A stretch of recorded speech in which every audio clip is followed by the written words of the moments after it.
في الكورة بنتجادل مين أحسن مدرب، في السينما المصرية بنتجادل مين أحسن ممثل. طب إيه رأيك لو جمعنا الاتنين في بعض، تلات أساطير كل واحد منهم هيبقى مدرب للمنتخب، وأنا هختار من الأدوار اللي قدموها في مسيرتهم تشكيلة أفضل 11 دور لكل مدرب، وأنت اللي هتحكم في النهاية مين المنتخب الأقوى ومين اللي هيكسب البطولة. صفارة الحكم ويلا بينا.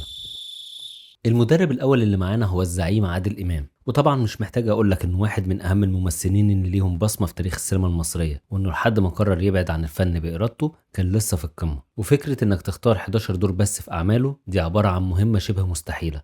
يلا نبدأ مع تشكيلة منتخب الزعيم. حارس المرمى يوسف المنسي. لو في دور واحد حمى مكانة عادل إمام كممثل مش مجرد نجم شباك، فوجهة نظري فيلم المنسي جه في وقت كان كل الناس بدأت تقول عادل إمام بقى نجم جماهيري أكتر من إنه ممثل، وفجأة يظهر المنسي الشخصية الموجوعة الوحيدة المظلومة. الدور ده كان زي الحارس اللي أنقذ الكرة في الدقيقة 90 وحافظ على سمعة الفريق كله. بس الله يرحمه بقى، ما كانش يعرف ان الاسم ده هيكون حالي طول العمر. الظهير الأيمن إبراهيم الطاير، أحلام الفتى الطائر. يمكن ما تكونش أشهر شخصية ولا أعظم كاركتر عمله، بس الدور ده وسع الملعب لعادل إمام، خلى الناس تشوف منطقة جديدة من خفة الدم والرومانسية والخيال. زي الظهير اللي بيفتح جبهة كاملة للفريق، واحد شاب سريع الحركة طموح، 3 صفات تتمناها في أي ظهير. والدور ده هو اللي خرج عادل إمام من الإطار الكوميدي التقليدي وفتح له الجبهة الدرامية. ابراهيم الطاير اختار سكته خلاص. المساك الأول شمس الزناتي، دي شخصية قائد تقدر تعتمد عليه إنه يحمي دفاعك وإنت مطمن، تدخل المعركة وإنت واثق إنك معاك جندي مش هيسيبك تخسر مهما حصل.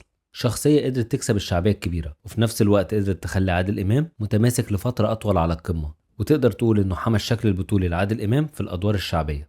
بتعرف تعد لغايه كام؟ المساك التاني فتحي نوفل، فيلم طيور الظلام. لو قلنا ان المساك الاول عنده القوه والشراسه، لازم يبقى جنبه مدافع ذكي بيقرا الملعب من ورا كويس، شايف اللي هيحصل ويكون مسابق بخطوه او اكتر. وده اللي عمله عادل امام في دور فتحي، قدم شخصيه اتكلمت في السياسه بشكل عميق، شاف حاجات قبل وقتها بسنين. مساك بيقرا الملعب بعقله ويصد اي هجوم خطير، وهو يعتبر من اهم مراكز عادل امام في التشكيله.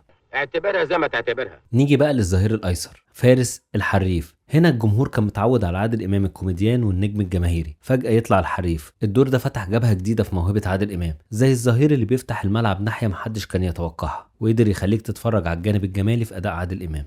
طب انا مالي انا ومال الحكايه دي؟ انا هلعب مع الخسران. عادل عيسى الغول. هنا بقى انت قدام الجندي المجهول، الشخصية اللي ما عندهاش حاجة يخاف عليها، لا عايز فلوس ولا عايز شهرة، عايز يدافع بس عن مبدأ. بيتحرك في كل حتة في الملعب عشان يمنع الفساد، ورغم ان الفساد امهر واقوى منه بتلاقيه صلب ومصمم على منعه. وعادل امام كان محتاج الدور ده عشان يدافع عن مسيرة كاملة، ومش هبالغ لو قلت ان ده اهم وسط مدافع في مسيرة عادل امام. العداله ليها رجلين اتنين، انها تنصف المظلوم وتعاقب الظالم. وسط هجوم احمد الارهاب والكباب، وده بقى المركز اللي بيحرك اللعب. هنا عادل امام كان عايز كل حاجه، يناقش قضيه مهمه، يكسب تعاطف الجمهور، يحط نفسه في منطقه الاحداث. ومفيش افضل من انه يتجمع مع الثنائي المهم شريف عرفة ووحيد حامد عشان يقدموا الدور ده. شخصيه بتحرك كل الاحداث بهدوء، رؤيته للملعب بتخلي الكل يثق فيه. هو مش مهاجم ولا مدافع، هو خط الامان اللي جاي للناس عشان يديهم امل. هو صانع ازمه وصانع حل في نفس الوقت، وقدر يخلي مسيره عادل امام تكسب جمهور اكتر من اي وقت. انا زيكم بالظبط، انا مش طالب عن انسانيتي. نيجي بقى لصانع الالعاب حسن بهلول، اللعب مع الكبار، وده عقل الفريق. هو مش محتاج قوة ولا عصبية، هو محتاج ذكاء. وحسن بهلول كان هنا بيعرف امتى يتحكم في الأحداث ويوزع الأدوار ويخلق اللحظة المهمة، وهو ده بالظبط اللي عمله عادل إمام في الفيلم ده. قدر بذكائه يحط نفسه في الخانة الأهم وصاحب الكلمة الأولى والأخيرة، هو صاحب اللمسة اللي الكل مستنيها. انا هحلم. نيجي بقى للجناح الأيمن فهمي حتى لا يطير الدخان. في اي فرقه بتكون محتاج شخص ذكي ويقدر يلعب على الاطراف، وده اللي عمله عادل امام في دور فهمي. هو المره دي ولا هيناقش قضيه سياسيه او قضيه مجتمع، هو هيخترق الحاجه النفسيه اللي جوه الانسان، هيلعب على الاطراف النفسيه للمجتمع، وبمهاره وذكاء قدر يتنقل من البساطه للعمق في لحظه. اوعى الدنيا تخليك تنسى اصلك. جناح ايسر ماهر المشبوه. وزي ما في جناح ذكي، لازم يكون عندك الجناح التاني سريع الحركة، يكسب بالحيلة والشقاوة والحركة قدام الجمهور، وده اللي بيخليه مش متوقع ممكن يعمل ايه. وده من اذكى الحيل اللي كانت في مسيرة عادل امام، وعرفت الجمهور والمنافسين ان عادل امام جناح يقدر يجيب جون في اي وقت. يبقى انا كنت تلميذ كويس ودخلت السجن ظلم. المهاجم بهجة الأباصيري، مدرسة المشاغبين. مفيش مهاجم ما بيكونش هو البطل الأيقوني للفريق والجمهور، ومفيش حاجة ممكن نقول عليها وصلت للدرجة دي في مسيرة عادل إمام زي مدرسة المشاغبين. هو الهدف اللي صنع الاسم وخلى الجمهور بينادي باسمه، وشايفه المهاجم اللي بيعتمد عليه طول السنين دي، وواثق إنه كل مرة هيهدف ومش هيخذلهم. بعد 14 سنة خدمة في ثانوي بتقول لي وكده يبقى عملنا تشكيلة الزعيم. ولو جيت واخترت قائد للفريق اظن وقتها لازم يكون احمد في الارهاب والكباب، الشخص اللي هيدافع عن حقوق كل اللي حواليه حتى لو جه على نفسه، والدور ده هو اللي غير في مسيرة عادل امام. اي حاجه تحصل كويسه،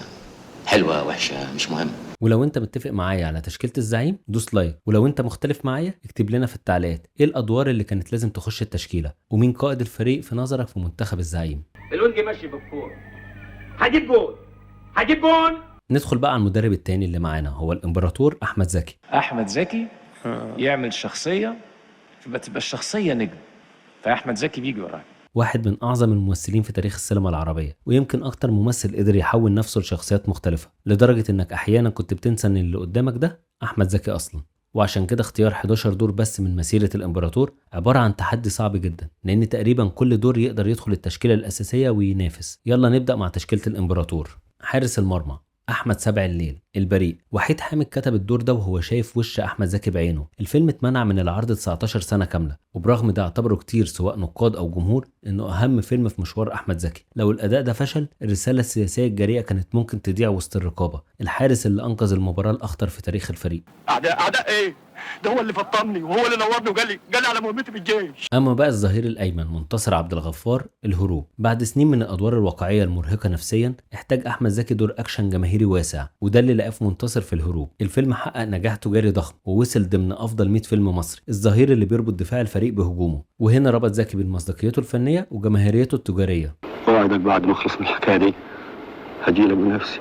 اما بقى المساك محمد انور السادات ايام السادات. المساك لازم يكون جريء، ده هيقابل اخطر المهاجمين، ومفيش افضل من انه يكون دور رئيس حقيقي عاش الناس في زمنه، ومش اي رئيس، ده الرئيس اللي مصر انتصرت معاه باهم حرب، دور الرئيس انور السادات. وخطوره الدور ده ان اي غلط سواء في الشبه او الاداء كان ممكن يدمر مصداقيه الفيلم كله. زكي نجح ينقل ملامح السادات وحركته بذكاء. المساك اللي بيتحمل اخطر تكليف بثقه كامله. هنا احمد زكي قبل تحدي معظم الممثلين بيهربوا منه. قضي الأمر الذي فيه تستفتيان، وبصفة رئيس الجمهورية بأعلن قبول استقالتكم جميعا. واظن يبقى منطقي ان المساك اللي جنبه يبقى صاحب كاريزما وجراءه، وشخصيه الرئيس جمال عبد الناصر في فيلم ناصر 56 فيها كل الصفات دي. فلو السادات مخاطره فناصر مخاطره اكبر، لان صوره ناصر محفوره في الذاكره الجماعيه المصريه بشكل مختلف تماما، واحمد زكي نجح يقدمها بمصداقيه وحافظ على الكاريزما اللي خلت كل اللي يقرب من منطقه ناصر يخاف من الوقوع في مصيده المقارنه مع احمد زكي. تؤمم الشركة العالمية لقناة السويس البحرية شركة مساهمة مصرية.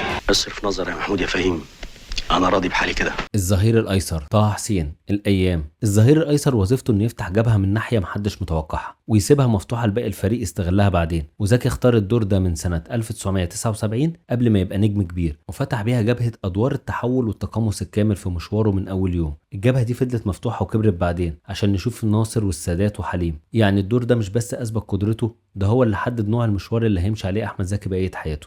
لا جليس ولا أنيس.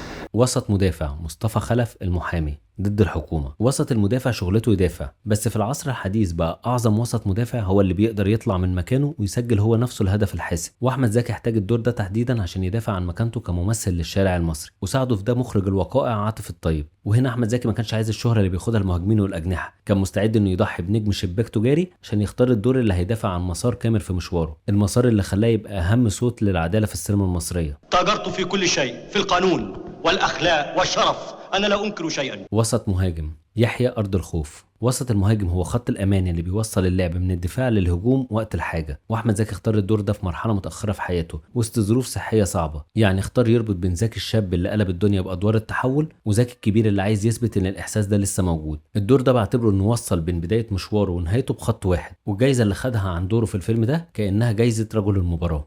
أنا مرت عليا لحظات كنت بشك فيها في نفسي، أنا ضابط بوليس ولا بقيت فعلا تاجر مخدرات؟ صانع الألعاب عبد السميع البيل بواب. صانع الألعاب مش بس لازم يكون أقوى لاعب ولا أشرس لاعب، المهم يكون عقله هو الأقوى، لأن هو اللي بيدير تكتيك الفرق كلها من مكانه. وأحمد زكي راهن بالدور ده بعد ما انسحب عادل إمام منه، وقدر يحول الملعب لصفه ويشوف كل مميزات الدور ويحوله لواحد من أشهر الأدوار الشعبية. القرار ده خلى أحمد زكي في منطقة أوسع من منطقته، وغلب كتير من نجوم الكوميديا الشعبية وكسب بيها جمهور تجاري واسع جدا. أهم حاجة في شغلتنا دي التواضع.